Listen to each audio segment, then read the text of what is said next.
Maybe you should go and do some contemplating. Right reasons, right reasons. Being pretty girl for all the right reasons. Right reasons, right reasons. Being pretty girl for all 4 reasons. I'm the Bachelorette, and I'm rapping to you poolside. Here to find true love. Hi, this is Rachel McElroy. Hi, this is Griffin McElroy. And this is Rose Buddies. It's a podcast where we talk about only the finest Canadian television shows.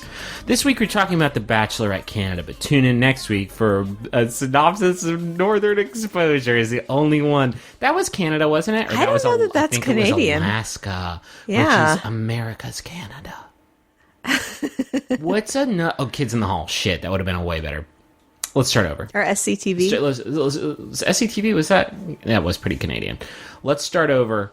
I'm Griffin McElroy. This is Rose Buddies. This is Kids in the Hall. What's your favorite? Mine's the squishing your head guy. Today we're talking about the works of Mike Myers. My wife is staring at me, and I'm not sure what she's expecting. Wait, Mike Myers? What are you talking Mike about? Myers is Canadian, man. Yeah, but he's not Kids in the Hall affiliated. No, but he is very Canadian. This will start getting funny at some point. I'm sorry I disappointed you so bad. Can we talk about how we're both in Austin, Texas again? We're back in the heart of Texas, and it is so nice to be back with you, Rachel, my wife.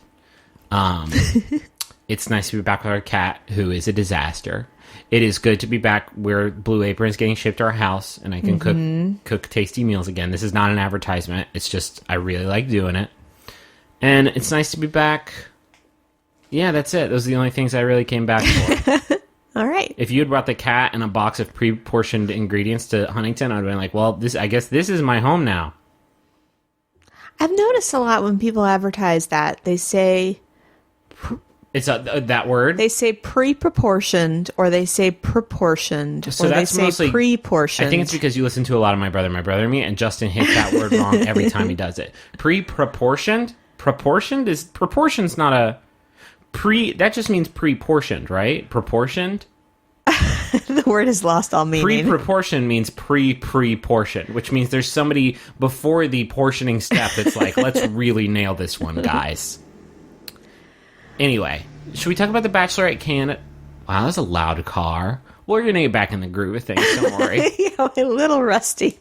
Let's talk about the Bachelorette Canada, because I just can't wait to talk about the Drew and Chris thing, because it had me on the edge of a seat in a different room, because I didn't want to watch it. Yeah, if you'll remember last week, we were pretty much done with that conflict, and then they brought us more of it this week. I still like Bachelorette Canada a lot, because I like all the folks in it, and it's new and exciting, and I turned to you at a certain point today, and I was like, Jasmine's the best Bachelorette. Like, period. I don't think there's anybody who could argue against that. And it sounds like I'm saying that because I think she listens to the podcast, but I swear to God, like, she's more entertaining than anybody else. But she doesn't seem at all uncomfortable on camera. Like, No. There's no part of her that's like, hello, gentlemen, welcome to this Yes. date that I brought you to. She's really good at it. But Yeah. that said, like, really getting worried that we're about to hit, like, this show's main bad habit, which is, like, here's a completely manufactured conflict. Let's see if we can make it last 4 fucking episodes. Well, here's the thing, though. At the end of this episode, we only have, let's see, 2, 4, 6, There's 8 boys 8 left. guys. Yeah. There's 8 boys left. So, I mean, yes, There you're can't right. be baby. that much we have the left. sweet release of the death of this season of the show to at least someday release us from the Drew and Chris drama, but, like, I'm just over it. Yeah. It did make me realize what I like about this show, and, like, how it could be fine without this shit. This shit doesn't have to be in every season, especially when it's as, like completely cut from, like, made up from whole cloth. Because you rewind the tapes, y'all. Show me the receipts. There was one episode where Drew was just like, I just don't like that Chris guy for literally no reason. Let's Yeah, make but- that the main conflict arc for the whole season. It takes 2 to tango, you know, like as much as you might think that That's it's true. being That's a fair pushed, point. he is participating. He's participating, yes. And but like, this show, there is no other television show. It doesn't matter if it's reality TV or otherwise. There can't be like an episode of Breaking Bad where like Walter White and Jesse are just like having a fight that came out of literally nowhere that takes them like 5 episodes. It takes them half a season to resolve. Like, that shit has to be bottled. Like, give me new stuff every week. And the show is giving me new stuff every week, except for this, like, except for this drama. And it's not just this season of Bachelorette Canada, it's every season of the show ever. And guys, like, your show would be so much better without it. I don't know if that's 100% true, though. If we take out conflict... I'm not saying conflict. I'm saying the conflict that, like... okay. The conflict that gets dragged out. Yeah, just like... And it's no joke. It's like, it has to be every single season now. Yeah. And it's really exhausting. If it's organic, like Courtney, I think, is a good example of, like, she was a shit show, and she was a villain, but it was, like, I think it was legitimate, and... because it was legitimate, it was interesting until the conflict that happened. There was like a lot of different facets from to it. Sean's season. Tiara maybe less so because that I think Tiara was probably putting on for TV just a little bit more than Courtney was. But like it's certainly better than like this, which is just like we're fighting now. Deal with it, America, and also Canada, mostly Canada. Okay, we should probably talk about the episode. Yeah, that was 5.5 minutes of scene setting. So we are in Montreal. Now, where in Jamaica is that? That is in Canada. Griffin. Oh, interesting. They're back in Canada. You can tell by all the sweaters and hats. And let me tell you about the boys that can speak French. One. Benoit, the one that's been speaking French the whole time. This is Benoit's stomping grounds. He is very excited to be in Montreal. There was somebody else who was at least making a run at speaking some French. Thomas was just like, bienvenidos. No. Bienvenue. Mi amo Thomas. Sweet Thomas, you're giving it your best shot. Griffin took Spanish in high school and college. Sí, claro. It was not his core competency. No, not even a little bit. I think I probably know more Japanese from the 1 hour of Pimsleur course that I took last year than I do from the 6 years of Spanish I took in high school and college. Oops. So we get a little bit from Jasmine about how Montreal is a very Parisian place in Canada.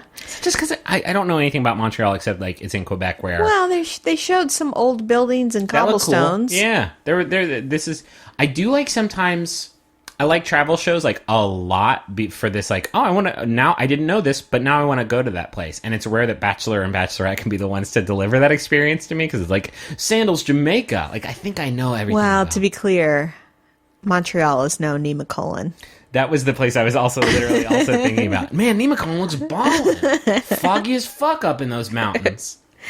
And Jasmine says that she finds Montreal to be a great place to fall in love. Word for word. Slam dunk. Thank you, Jasmine. So the first date card goes to one man. It is a single date. And Drew decides that he wants to read the card. So I think Kevin, one of the Kevins, starts to pick up the card, and Drew's like, "Oh no, you've gotten too many dates. Let me read this one." And immediately I'm like, "Okay, he's about to dunk on Chris again, and it's not gonna be funny." So the first time he quote dunked on Chris, it was a group date, and Drew said Chris, and then paused for a long time, and then read everybody else's names. This time, new twist on it. Everyone knows it's a one-on-one date. He says Chris, pauses, and he's like, "Nah, I got you. Just got you." Nah, it's Mikkel, which I'm excited about, but that's like. Chris is very upset. And why does there have to watch this? Keep watching, rewatch the episodes that have already passed if you want, but continue watching the season and watch every time a boy reads a card. There has to be some sort of accompanying shtick. Sweet Mike gets up there and has the card, and he does a little hoedown dance, and all the boys are laughing, and it's like, whoa, why isn't he this? Why are you doing this? Why the fuck does Drew have to do a tight five every time he stands up in front of a group of boys? He's not the funniest man. There's this bro dynamic. Yeah.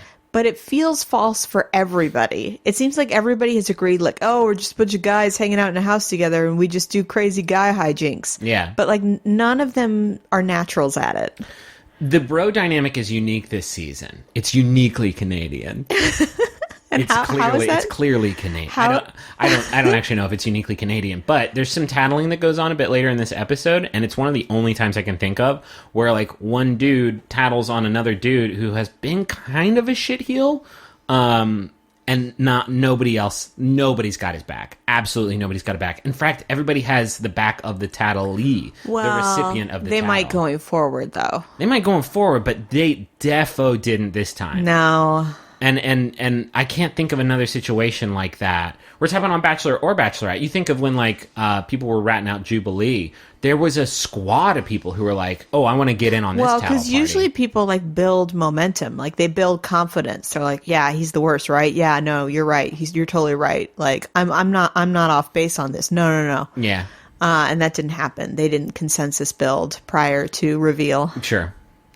Okay, so Mikkel gets the date, which we're very excited about. I love this sweet boy. And this is when our friends from McDonald's make a little appearance. Very weird that, okay, she brings in 2 McCafe cups.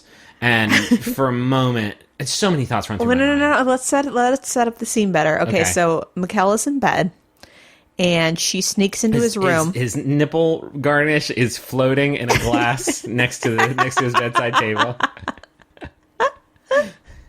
You don't want to sleep with that in, right? Like, no way. I mean, no way. Women sleep with their navel rings in all the time. That's different, but it's also very dangerous. And why would it be dangerous? Because if Freddy shows up, that piercing is going to be a, like, key player in your nightmare torment. Krueger from the Friday movies. Scary Friday? Nightmare on Elm Street. I think it was Scary Friday. Oh, okay. In Canada, it was called, the movies were called Scary Friday. Okay, because Nightmare on Elm Street, they were like Elm Street. You would know more about Canada than me, but why? I don't know. Because of my hockey enthusiasm? You do love hockey, though, Yeah. for real.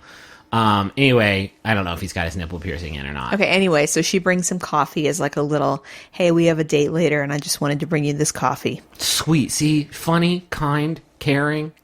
And it's a McCafe. It's a McCafe, so maybe not as caring. Because, like, why that? There's Griffin, it's a sponsorship. I know it's a sponsorship. I know it is. For a second, I thought it was just, like, the worst Greeking, like, miss of all time. Like, guys, this is a McDonald's logo. You gotta blur that one out. It's McDonald's. Yeah, but then later, the guys at the house all get coffees and pastries and from McDonald's. And a little McCafe, like, banner pops up after that. But, like, Canada is known for its coffee and, like, donut places. Like, Tim Hortons and... Yeah, but McDonald's loves the Bachelor, Bachelorette family. As you'll recall, was it Ben that took a woman on a date to a McDonald's? God. And wasn't that woman Lauren? I think it was. And they ended up together. So you bite that. There you go. Bite that egg McChicken. Mm-hmm. That's not anything. You gotta hamburgle your heart with a trip to McDonald's. Rebel. You're in trouble. Because we're in love now. Will you marry me? Yes. Will you please marry me, Grimace? Oh, I'm sorry. I thought you were talking to me. No, it's very hot in here, and I've almost drank a whole bottle of champagne. It's a little one. It's a little bottle. I'm hallucinating. Okay. So Mikkel and Jasmine go on their date, which the premise of their date is that they are going to create street art under the guidance of a couple that are professional street artists. And they've been together 19 years. And so when they arrive at vandals. Let's just call it what it is. Vandalism. Here we might call it graffiti artists, but I'm wondering if that's derogatory now for people who legitimately receive approval. Yeah.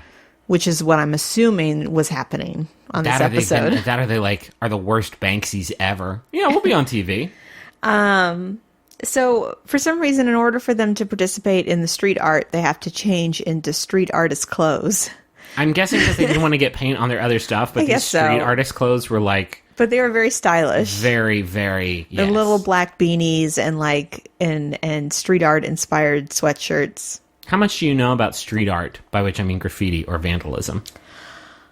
Or sprayed paint? I watched a documentary about it. Oh, yeah? And now I can't remember what it was called, but it was about graffiti in New York. Oh, was it Jet Grind Radio? No. Was it Mark Echo's Getting Up?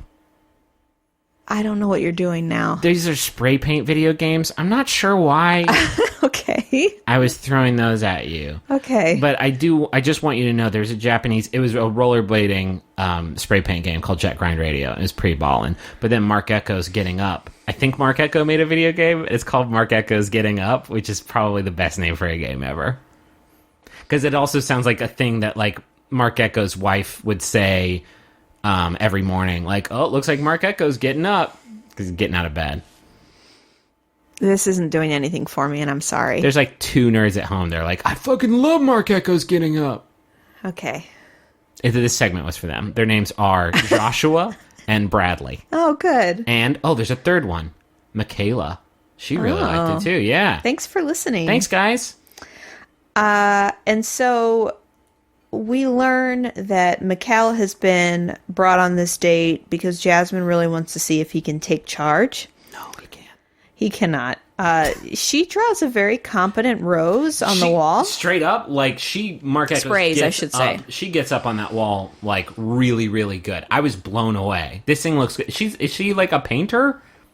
Well, she's a hairstylist, which means she has some kind of artistic competency. She has some sort of aesthetic eye. Yeah. She crushed this rose. It's beautiful. So Mikkel's supposed to come in with some shading. He does not perform. He does okay. I think he's okay, but then she says that that he is very, very bad. And he does that. She makes this beautiful rose, and then he like kind of makes like a half circle around it. And it's like, oh, dog, why are you doing that? That's a lot of spray paint you just put down. You did a bad job. Yeah. He's like, I wanted to seem confident. Oh, you confidently fucked up my beautiful rose paint, but okay. They also, infuriatingly, she wrote J plus, and then he wrote M, and then equals, and then they didn't put anything after the equals. Did you notice that? It drove me crazy. No, I saw the M and the equal sign. I thought that was his tag. Oh, no, it said J plus M equals. Did you not see the J plus? Are you colorblind? Because it was purple on red. I don't know. Oh my god, how have you not taken one of these tests before? No, I think I thought that the J was part of the rose shading. Can I load up a colorblind test on my computer right now and we can like get to the bottom of this right now? All right. I'm gonna check definitely not I'm going to colorblind, scope your though. cones out. Scoping your cones. This begins our new segment, Scoping those cones. Scoping Those Cones, with All right. Griffin and Rachel. It's a colorblind test. Can you see what number is in there? 7, How about that one? 42, How about that one? 74, That one? 10, That one. 2. All right, you're good. Yeah, see? Babe, you can't be mad at me. I had to scope those cones. We're about to have a baby together. I need to know what his cone situation's like. Yeah, and that our baby's most likely perfect vision would be compromised by me. Okay, that's mean. I've been doing podcasts for like 6 years now. That's the first colorblind test I've ever done during my... So you can't get that on Griffin's other shows, You just ladies can't and gentlemen. get a colorblind test. Okay, so they're still on the date, but meanwhile Noah arrives at the house and says there will be 2 group dates this week. And he's leaving the first card.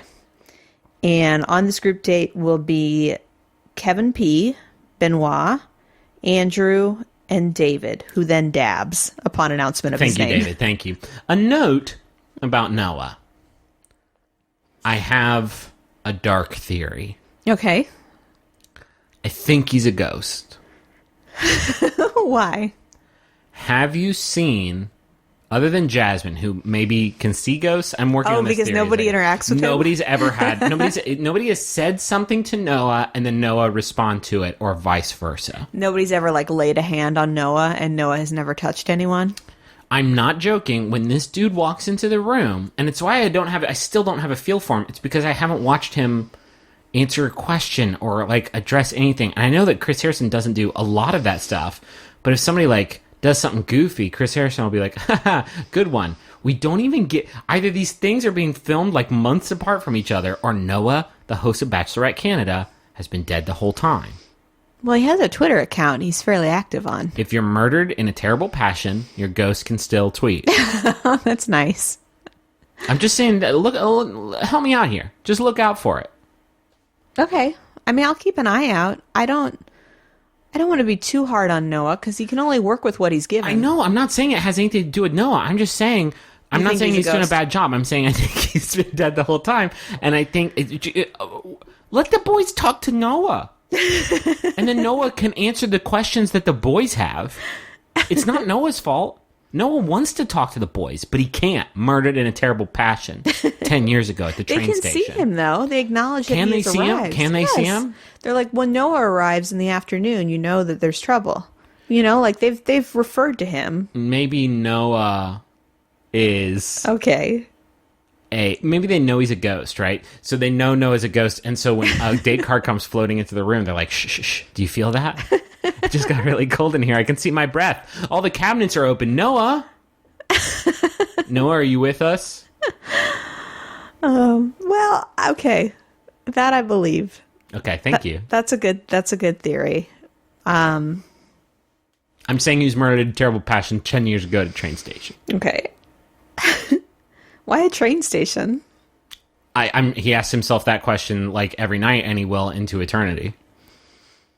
As he tries to just wail down the halls, just searching for release, but he'll never find it. Why in the train station 10 years ago? I don't know. Maybe. Okay. All right. New theory. Oh, here we go. New theory. Because I'm trying to figure out how was he fated to host this show. Yeah, sure. And so I'm guessing he's at the train station, and he was supposed to meet the woman that he was in love with. Oh shit! And then he stood her up. Noah. And as he was running out of the train station, he gets hit by a car. Not a train.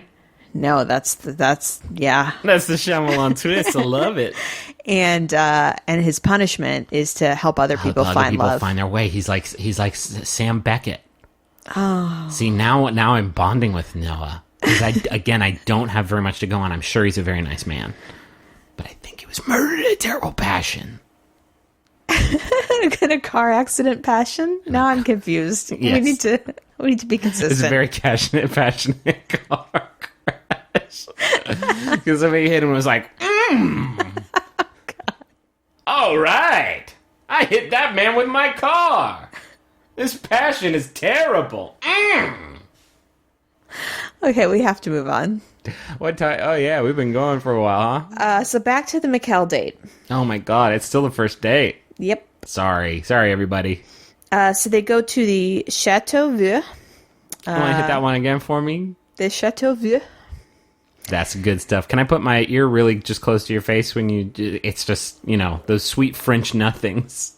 They're at the Chateau.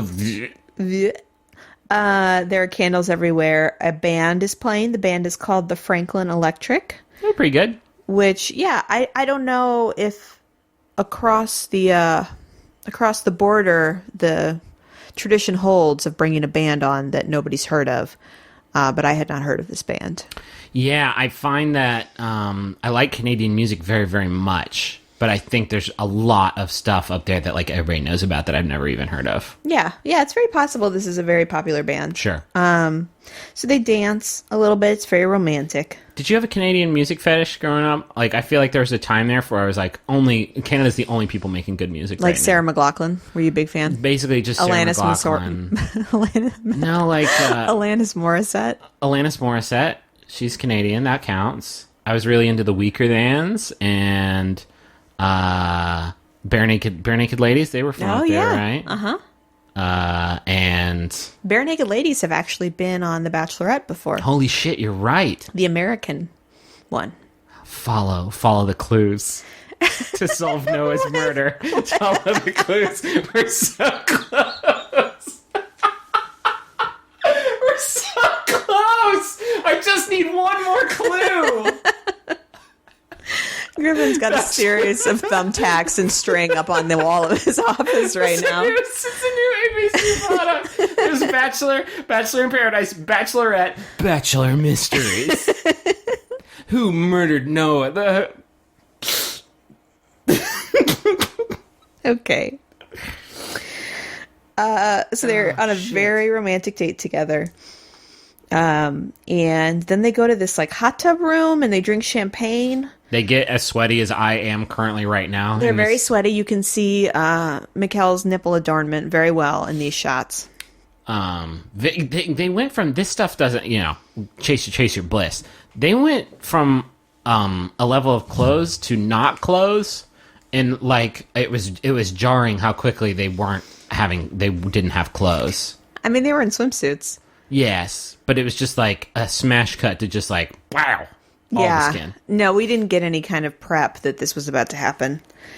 And then Mikkel tells us a little bit about himself. He was born in India. He moved over when he was 4 months old. Jasmine says, I think it was really cool that you were born in India. Okay. Sure. It doesn't... He talks about his parents and his family. He makes this argument of just like, but I'm very, very Canadian. Like, I don't think she was worried so much about that, but... Yeah. Well...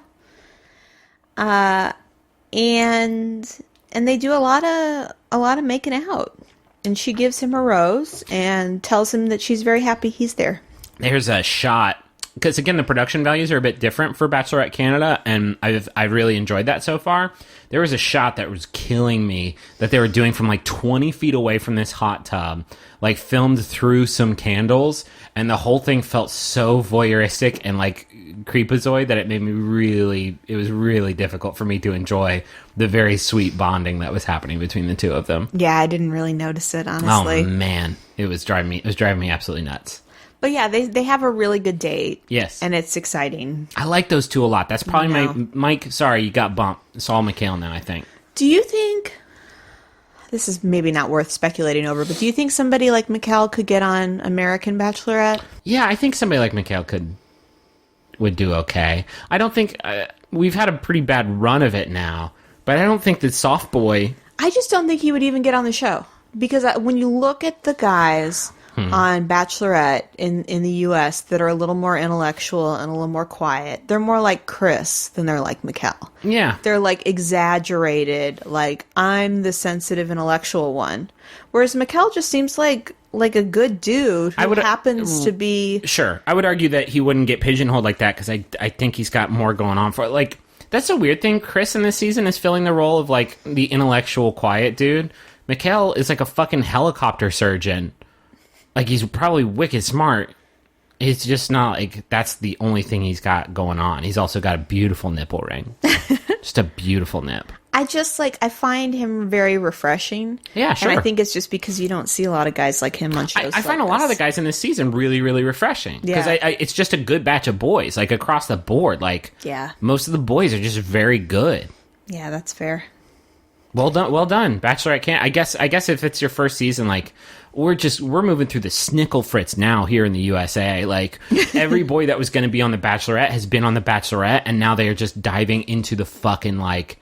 They're getting into deep Craigslist where the fucking crud hides and just scraping it off the walls and putting them in a suit. You know what I mean? Yeah, no, that's fair. I mean...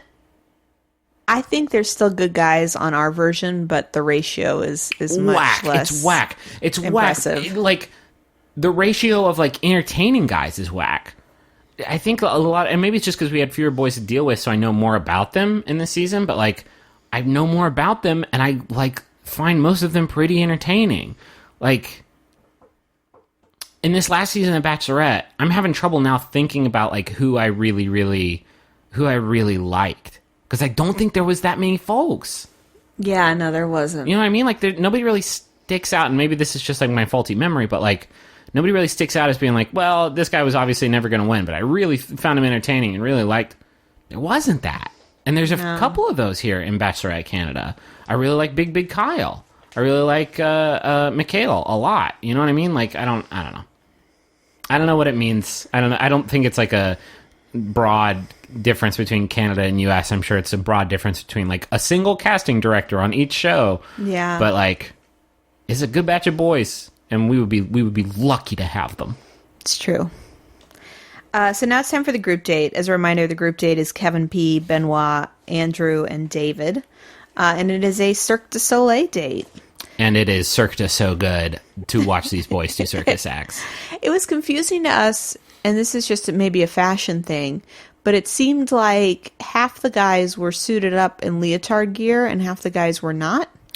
But then I wondered, is it just like an all-black fashion thing? No, I think it's I mean, most of it was like leotard-style stuff, which made me think, did every boy bring a leotard? Was there no, like, bring a leotard from home? Maybe it depended on the device that they got connected to. That's entirely possible. What the gear they were supposed to wear. This was brutal. Everybody got their own device to play with. Yeah, so Andrew is on a bed that is actually a trampoline. Okay, we have to address this because I don't know anything about Andrew, except that Jasmine says, I gave him the big bed trampoline because he has a lot of energy to burn off, which to me is the most savage, just like, this sweet boy needs to bounce. I'm going to leave him in the ball pit for a while to really get his wiggles out. To our knowledge, Andrew has never appeared on camera and said anything. Again, maybe Murdered in a Terrible Passion, like maybe, I don't know.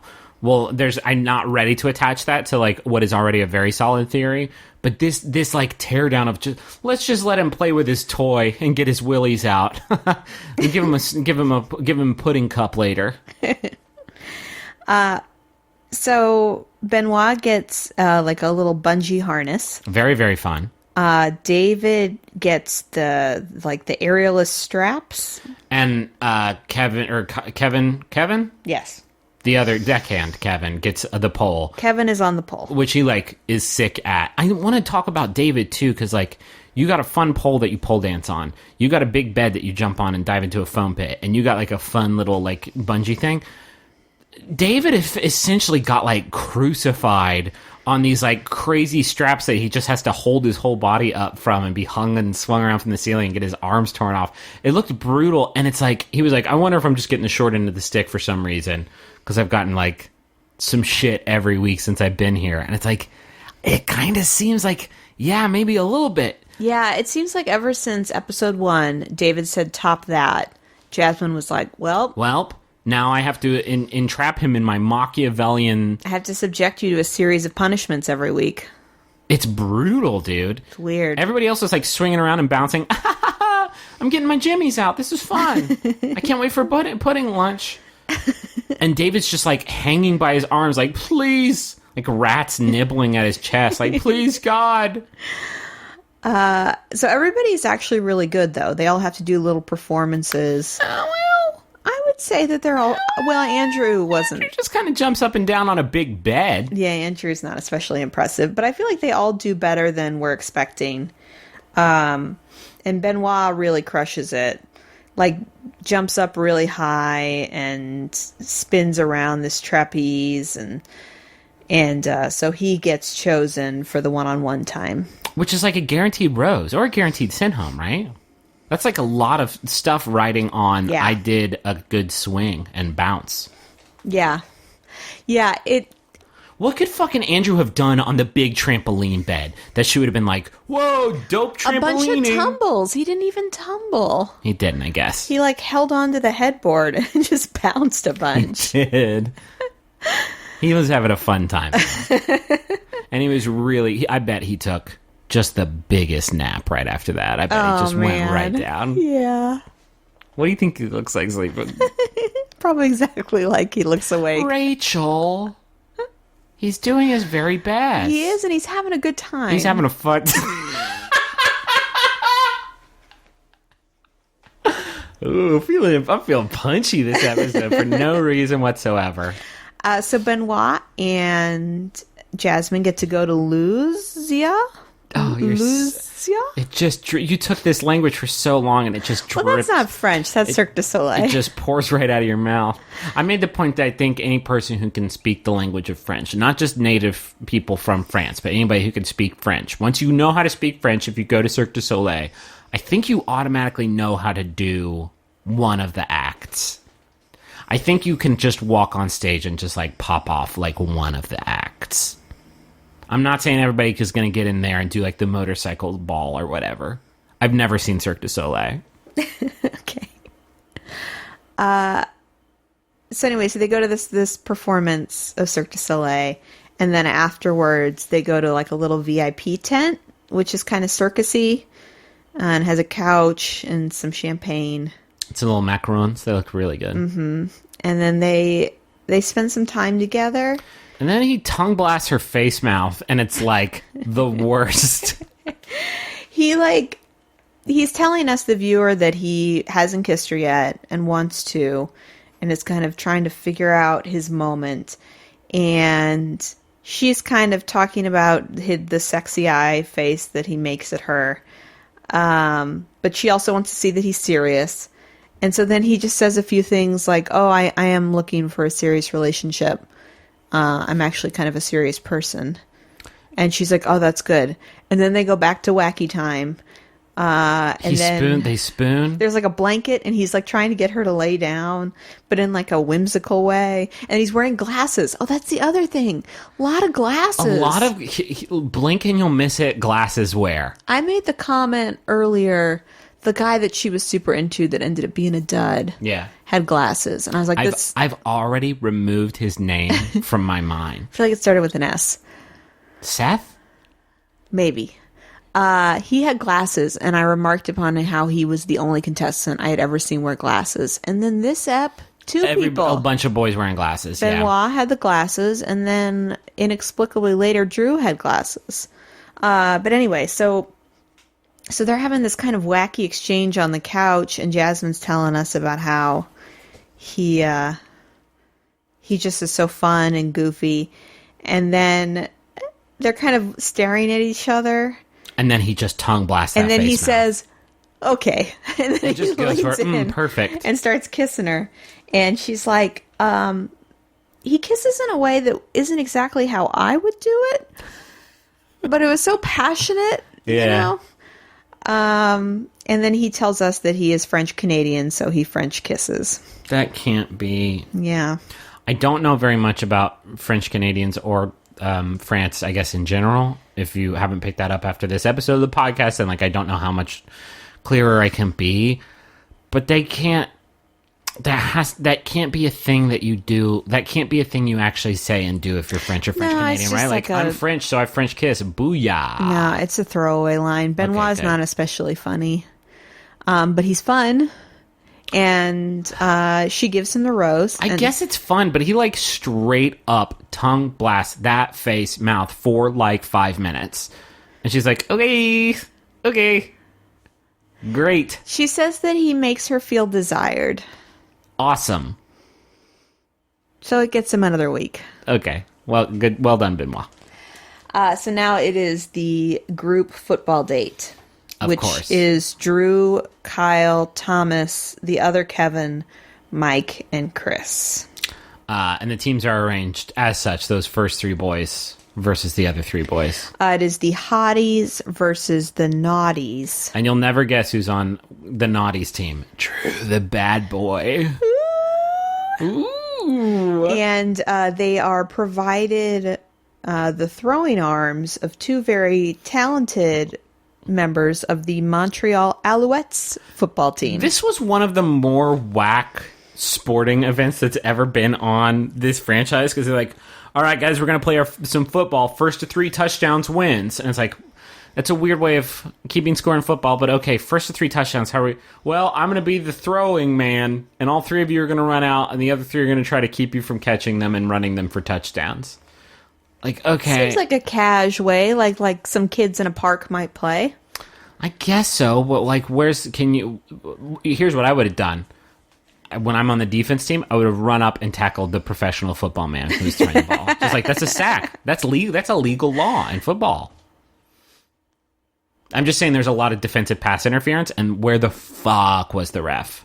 I think Jasmine was the ref, wasn't she? Well, she was wearing Jasmine, I'm sorry to say it. A little referee outfit. Jasmine, I know you're a fan. You blinked on so much DPI out there. It was driving me crazy. It was like Inflategate all over again, I think, is what that was in reference to. Did you call it Inflategate? Yeah, he extra inflated the balls to get them they were really super bouncy. Yeah, so that's the thing. I don't understand it, because if it deflates, it won't throw as far, right? If you inflate it, more air, floatier balls throw them for farther and better touchdowns. Floatier balls. That's good. You've cheapened my football. You've cheapened yourself, Griffin. You've cheapened. Yes, you're right. I'm sorry. That's the 4-ounce bottle of champagne talk. So we find out as they're getting ready that Chris has never really played on a sports team and has to kind of learn how to play football from Kevin and Mike, who are very nice about it. Yeah, it was sweet. And Kyle, our man Kyle, gets the first touchdown. Because he got the ball, fell over, and was in the parking lot. And they're like, I guess that counts? I guess that works. Because he's so tall. He's a tall man was the thing. Yeah. Who gets the second touchdown, though? I will say Jasmine By the way, just give me the play-by-play. I'm not looking... If I wanted scores, I'd go to Sports Center. I want to know what happened on that beautiful gridiron. Jasmine was really excited about Kyle. She wanted him to tackle some people because she was so big. Or he was so big. Jasmine, that's straight-up irresponsible, dog. And you can tell Kyle is kind of like he's trying to go easy on the gentleman because he knows that... There's a clip, go back and watch it, where they're like doing some training beforehand, and Kyle like tackles one of those things that like offensive linemen like shoulder charge into to like, I guess, build up charging strength or whatever. He lifts that motherfucker off the ground and throws it like you would throw like a small cat or something. Like... He would never, though. He would never. I'm just saying, like, that is the weight differential there. If he had tackled one of these boys, they would have hung out, like, on the moon for a while. He knows that with great power comes great responsibility. Kyle, thank you for not killing these boys. Drew gets the second touchdown. So that's 2 for the naughties. And Drew, when he gets this touchdown over Chris, he's actually really sweet about it. Just kidding, he's a dick. Yeah. Yeah, the whole tension that's being built is like, oh, now Drew and Chris have an opportunity to hit each other, and they don't doesn't happen. They don't really do that. But we do get to hear Drew's evil laugh over and over again. Can you give it to me? That's an incredibly that's it. And I think it's like it was like a combination of the two.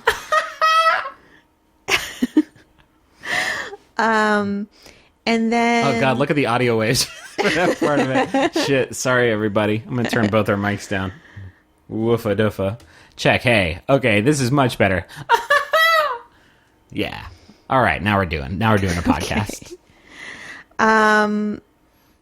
So, the guys on the Hotties team really have to get their head in the game. And Chris actually blocks Thomas getting the third touchdown. And then Chris gets a touchdown. It's a big moment for Chris.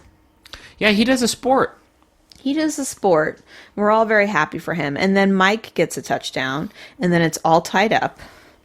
2-2, which is a very common football score.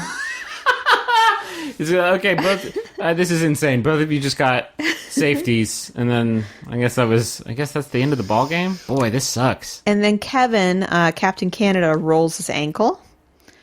And then gets a touchdown on his sprained ankle. The greatest football story ever told. And then the guys celebrate, at which point Griffin tells me, quote, I love at the end of sports games when guys pick each other up and twirl each other around. It's like my favorite. Yeah, I really like that bit. And so here's the thing. So typically in this scenario, the winning team would get one-on-one time. Or not one-on-one time, but they would get additional time with Jasmine. And the losing team would have to go home immediately. But Jasmine just arbitrarily decides, hey, you know what? You know, I thought there were stakes. There are no stakes. You all get to go on a date with me now. So it was all for naught. If I was one of those winner boys, if I was Captain Canada who destroyed his leg. Yeah, no kidding. Going in for the victory of the game, destroyed his leg, and then went in to play that final play and got that winning touchdown. And then, it didn't matter. Ooh, I'd have been miffed. Kevin... After this segment of the date, Kevin has to go to the hospital, and he gets a new leg. Sprained his ankle so badly they give him crutches and put a boot on him, which was really confusing for me. Because he was like, yeah, they had to put a boot on, and I was like, they had to put about what? Anyway, that's some of my Canada jokes. It's okay. It's not bad, but it's certainly not good. It was funny when you said it as we were watching. I didn't think you were going to retell it come back on the like, podcast. Oh, gotta share this with my friends on the ear pods. Rachel kind of smiled, so I'm bringing it to the air. Literally, if I can get that reaction, it's probably pretty good. And so on this date, Jasmine says she's looking to see who's kind of a good sport. So the game is over, and it's important to her to see how everybody kind of carries themselves post-game.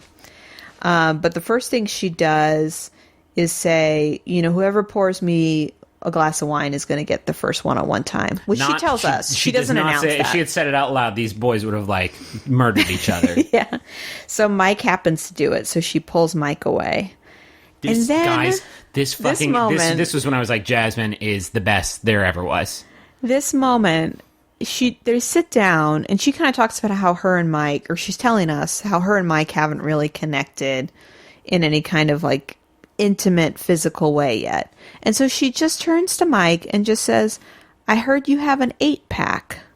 And Mike is so sweet because he's like, well, yeah, it just makes the job a lot easier to just stay in shape, but I'm not the first guy to go around, showing it off. And Jasmine's just like, no, take it out. Take it out. Take your shirt off. Take your shirt off. And at first he's kind of resistant because he's like, well, I don't. And she's like, no, just take it off. Just take off your shirt. It was so fucking good. It was so unbelievably good because then he does, and she's like, holy shit. She literally says, she looks at his ab muscles and she says, can I touch it? In about that tone of voice, it was so fucking good, dude. And that's all he needed at that point.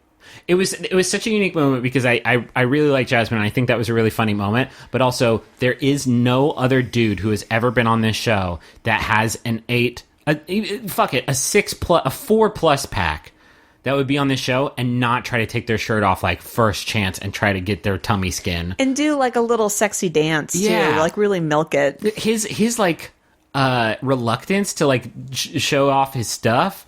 And then her demand to do it was seriously one of the best moments of this TV show.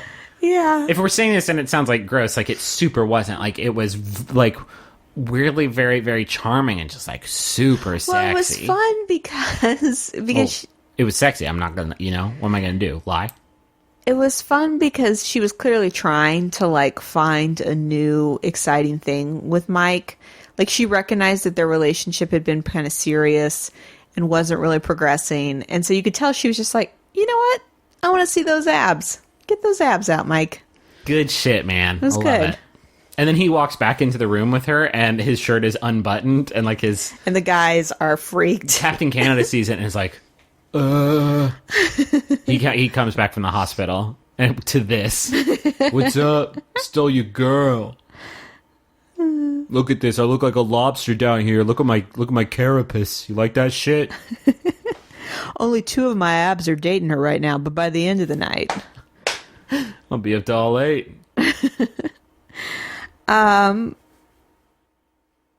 So then there's this Drew Chris thing again. Drew makes some comment how Chris deserves a rose because he was on the winning team. And Chris is such a beaten puppy at this point. He's like, yeah, really? He's just he's so tired of being bullied by Drew. Yeah. And then Drew's like, yeah, somebody on the winning team should definitely get a rose, but I don't think it's going to happen. And then does his and so Chris decides, all right, that's it. I am going to tell Jasmine that Drew is awful. And so Chris pulls Jasmine away and says, would you want to know about somebody who might not be here, for the right reasons? And he doesn't say right reasons, but that's basically what he's saying. And she's like, yeah, of course. And he says to, quote, beware of Drew, and says which is a crazy thing. Beware. Says that Drew said a lot of nasty things to him and tells Jasmine about the bait and switch on the single date today or the day before. And Jasmine seems concerned and is like, yeah, that doesn't sound good. And so she immediately pulls Drew away and says, some of the guys have talked to me and said that, you're not who you seem to be and that you've been saying some bullyish things to some of the guys. And Drew, I will say, Drew is a real smooth operator in this instance. Yes. He doesn't do the typical thing, which is like, who said that? Who said that to you? Because he knows. No, he owns up. And then he says, yeah, it was just a practical joke, which like... You're trying to include him in some guy stuff, and she's like, oh yeah, guy's tough. There's just like a lot of that. We're guys, and so we're just doing guy stuff. And she's like, oh, so you were trying to include him in your guy thing? And Drew's like, yeah, but I should have known, like I should have read him better. And I was too far and I apologized and like, I regret doing it. And then meanwhile, of course, he's telling like us, the viewer, that like Chris isn't a man and that like a man doesn't do that There's kind a of lot tattling. of talking about what a man does and doesn't do. And all the other guys are like, yeah, he crossed the line. Chris crossed the line. You should never bring another guy into it. And that was what was weird to me, is you would think there would be at least one other dude that would be on. Well, maybe it's just there's not enough dudes, but like there should be at least one other dude who's like, oh, I hear you. That Drew, he's a real D-bag. I think they're not... All the guys there don't seem as threatened by Drew because Drew has very clearly singled out Chris. My thought is that if Chris weren't there, Drew would, he'd be up in somebody else's biz. It could also literally be his, like, bullying Chris is, like, a complete work for the TV show. And so, like, maybe just around the other boys he doesn't do it because a producer will come to him while they're doing one of those, like, behind-the-scenes interviews and be like, oh, say something shitty about Chris. They'll be like, oh, yeah, sure, okay, here it comes. Like, I don't think the other boys are getting a raw deal from Drew, really. I think it's just like Chris. Now, if I was one of the boys and I had to watch him do his fucking shitty prop comedy every time he got up to read Who Goes on a Date, I would be a little bit miffed at him. Yeah, like, you remember when he came back from getting the rose and he did that whole... I'll never forget it, because it was the worst thing I've ever seen. But, like, if I was one of the boys in the house, I wouldn't, like, hold a grudge. I certainly wouldn't tattle about it. Like, Chris just didn't put a case together. You gotta put a fucking case together if you're gonna do this. So it didn't work. Jasmine seems to, like, feel like she understands the situation. It doesn't seem suspicious of Drew. And then kind of leaves the evening... and nobody gets a rose. But doesn't make a big deal out of it. And so Rachel and I are like, what just happened? Because all of a sudden it was daytime, nobody got a rose. Yeah, well, she gets up and walks out, and everyone's like, oh, man. And then Chris regrets doing this, because there seems to be some kind of understanding that he might have gotten the rose, but then he compromised his opportunity to get the rose because he spent his time complaining about Drew. I feel like Kyle should have gotten the rose on this date, because he was the tallest one. It just seems like if we're just playing Calvin Ball with who gets what for what reasons, that seems like a really good one for me. That's a weird precedent to set. Well, the rubric would change every week. So, like, this week, it's whoever is the tallest one. And what would next week be then? Probably most abs, like, an ab count out. Because somebody's got a secret 10. Maybe Andrew had a secret 10 under there. We'll never know. I doubt that. Wow. I think if he had a secret 10, we would have... It wouldn't have been a secret 10. Yeah, we would have seen it. A lot of people have secret 10s, They walk among us. And you see them on the street. Maybe they're your banker, your grocer. And you just don't think about it. But under that shirt, oh, man. Where would the 10... Rolling waves of grain. Because I saw Mike's 8. Yeah. And I don't know where you put 2 more. They flank on the left and right. Oh. Yeah, they're your little subdermal buddies. Like little parentheses? Like little parentheses. Shh, it's a secret. My torso looks crazy.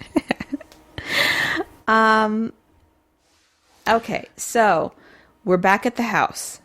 Noah arrives in a very large sweater. Ghost Noah. And they all acknowledge that he has arrived. That he has been summoned. and that he's there in the afternoon, which can't be good because all the dates are finished. Why would he be there? You know how in the one ghost movie that Shyamalan did, he's like wearing a coat the whole time? The guy? I don't want to spoil it. Just in case there's somebody left. But at the end of the movie, he like moves the coat and you can see there's a bullet wound and it's been there the whole time. Big sweater. Hello. Big sweater. What's under that big sweater? A 10-pack.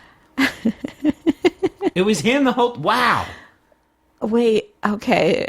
All right, kind of mixing it up a little bit. You veered a little. So here's what I think. You can be both a ghost from a terrible murder passion, but also keep it fucking tight. You know what I mean? Doing reps in the ghost gym. Mad reps. Getting ridged. Just getting ridged out with my ghost bros in the gym for ghouls. This is a very like Halloween themed episode. How appropriate to usher in October. I'm just saying there's gyms out there where ghosts go to get fucking ripped because they're going to have that body for... Oh, there's a good punchline there. What are they called, Griffin? Oh, Jesus. Like boonasiums? No, they wouldn't call them that. Ghostnasiums? That's much better. You want to work on that for a little bit? We can edit out the time while you think of it. If it won't come to me, I will forget. That's what I'm saying. Okay. Or I can sit here and be distracted while you talk about the end of the episode. That's what I'm worried is going to happen. So Noah lets the guys know there is no cocktail party, that it has been canceled. And that most likely means Jasmine has already made up her mind. And so Chris tells everybody that his heart is beating very fast, which Griffin pointed out is... He says a lot. He talks a lot about the rhythm of his heart. Drew is like, while they're all sitting around receiving this news, Drew is sitting there with like a beanie and big glasses on, like tinted glasses. Big Elliot Gould glasses. Yeah, it's strange. Where'd you to get see. those things, bud? Kevin still has his crutch and his boot, and Thomas has his hair in a little ponytail. I did not recognize the fool. Yeah, Thomas, here's what made a case to me. So Thomas I can very much see as a model, because if he changes one aspect of his face or dress, he's unrecognizable to me. Yeah. I'm just totally blown away. I mean, that's model. That's what model modeling. is. I know. So we go straight to the rose ceremony. And Benoit and Mikkel are going into the rose ceremony with roses.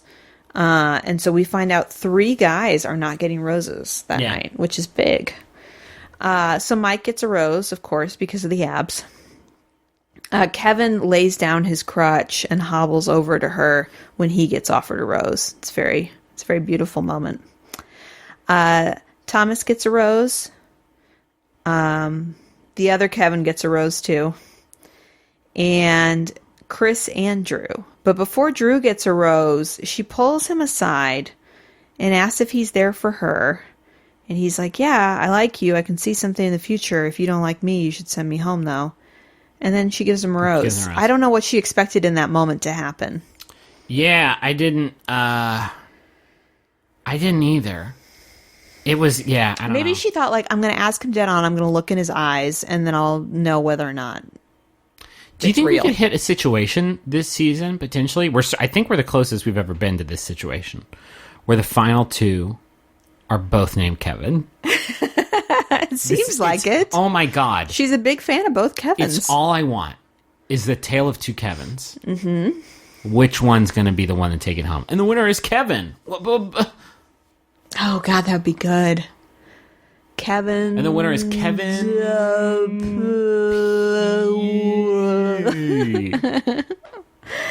So that means that Andrew, Kyle, and David are going home. Sweet Kyle. She didn't have enough love in her heart for you because you needed just more. You need a woman with 2 hearts. It's a shame that she didn't get that big love. It's the ranking. I'm just saying the ranking is Cowboy Love, number 1. Yes. Not even fucking close. Yes. Number 2, apparently French Canadian. It's somewhere down the list. That tall love. You know what I mean? Yeah. It's good. You don't know because I'm 5'10". Yeah. You don't know what I mean. But I've seen tall people in love, and That's they true. and they Oh, seem it's so good. They seem to experience it. I think that's why people like celebrities so much, is because like some celebrities are very tall, and when they fall in love, it's like, oh, perfect. But I will say that some are not tall. Some aren't tall, and when that happens, it's like, ugh, don't make me look at it. So Tom Cruise and Katie Holmes, before all that, like before it got like really, really bad between them, just when that thing just started up, I was like, not tall enough. You know? Ugh. Don't make me look at the not tall ones. okay, so Kyle, Andrew, and David go home, and then we find out that next week we are going to Back to Jamaica, back to Sandals. I left my keys there. We have to get back. Quebec City. The QC, baby. Mm-hmm. I don't know anything about Quebec City. I'm sorry. I'm learning from this season. We're learning. We're learning a lot. And then we get like maybe one of the best after scenes of all time, and it's the completely awesome, demented coach of the like Cirque du Soleil sesh they all went to. That dude was amazing. He was like trying to get them to move using the energy within. from inside out of their bodies. And, like, some people were good at it. David was not very good at it. I'm surprised that David kind of fizzled out, right? Because he seems like he fills an archetype that usually does very, very well on this show. But he did not. He didn't do great. I just think he said top that. And it just poisoned the well. And, that was every day. This coach was just, like, flipping these boys around and just having a really good time. Yeah, you got to see the men really express themselves through movement, which was fun. So... I like it. Like, I like strengths about the show, the Canadian version. All of the dates are like fucking great. Yeah, the dates are fun. The dates are amazing. They're not like lame. You have to run through this obstacle course date. I mean, I like everything about the show except for this like drama that's just like nothing demoralizes me more than I have another I like this episode. We have another fucking episode of this. It gets me really, really hard for me to like get psyched about the next episode when I know like it's just gonna have more of the same shit. Yeah, and it just doesn't seem like it's ever gonna come to a head. And when it does, it's not gonna be satisfying because it's not even like it's not even like one of them is like a big. You know, like Drew's a dick, sure, but he's not like this big monstrous villain that you're like hoping gets slain or whatever. Neither of them are gonna win the show, so like that's not. Yeah, exactly. It's just not. It's not interesting to me anymore. But it feels like the people who make these shows think it's just like perfunctory. Like, oh, we've got to have this, but there's so many other ways to have like friction on the show, and I get that like they do it because it's easier to get U.S. Weekly front page space if you like establish a long running rivalry like this, but as a viewer of the television show who doesn't give a shit about that, like, oh man, is it boring. Apparently Drew and Rod have been connecting on different social media platforms. Sick and good. Also Bachelorette Canada, I'll put you on blast for having Rod on your after show, which we don't watch. And I don't really want to. Especially not now. But come on, guys. Get your shit together. A lot of people have been asking us, like, what do you think about him on the Ben and Lauren show? And it's like, I don't... We're not going to watch it. I'm not going to watch it, so I don't really give a shit. Also, nobody's going to watch it, so I don't have any feelings about that. Yeah. It's disappointing, obviously, but, like, I don't know. I'm disappointed that he still gets real estate. But I recognize that's what he was after, and he's going to work the hustle, and there's not a lot we can do about it. It bothers me. I can just sit here and shudder with quiet, impotent rage. Yeah. Well, there it is. You're going to have to finish the show, baby. The rage is taking over. It's not really quiet rage. It's fairly, in the grand scheme of things. Yeah, I guess, it could be louder. Cosmically speaking, it's pretty quiet. I wanted to thank somebody that sent us something in the P.O. Box. Oh, boy. So Felix. Oh, Felix, yes. Felix Carlson sent us a series of Rose Buddies themed soaps. There was really nice smelling Rose and Merlot soaps. So thank you, Between Felix and Erica, this house is smelling so nice. Yeah, we got great candles from Erica, great soaps. But so many different onesies. Our baby is never going to want for clothes. Yeah, we have a lot of Bachelorette Rose Buddies themed onesies too, which is very nice. Very sweet. Thank you all for listening. Thank you for your kind gifts. Griffin. Yo. We need to talk about Sax Man. I can't believe we almost didn't talk about Sax Man. Just join the Facebook group on Rose Buddy, the Rose Buddies Facebook group. You'll recall last week we were talking about signature dance moves, and I mentioned there's a photo of Griffin doing an air saxophone, which I then posted in the Facebook group. And I believe it was John Ridham took that photo, blacked out the background, and turned it into the greatest Photoshop competition to ever have existed. And the most impromptu, there is no prize. This all started over the weekend and has continued to today. It's absolutely amazing. Now there's actually a woman in the group that has created a cartoon of Good Sax Boy, which she is going to turn into T-shirts, I believe, for purchase, and that a portion of the proceeds will go to charitable causes. So if you want, that's very cool. If you want your own Good Sax Boy T-shirt, or perhaps a Rose Buddies themed lapel pin, is another option. Yeah, I think that's available in the Facebook group. But get on the Facebook group, catch the Sax Boy wave.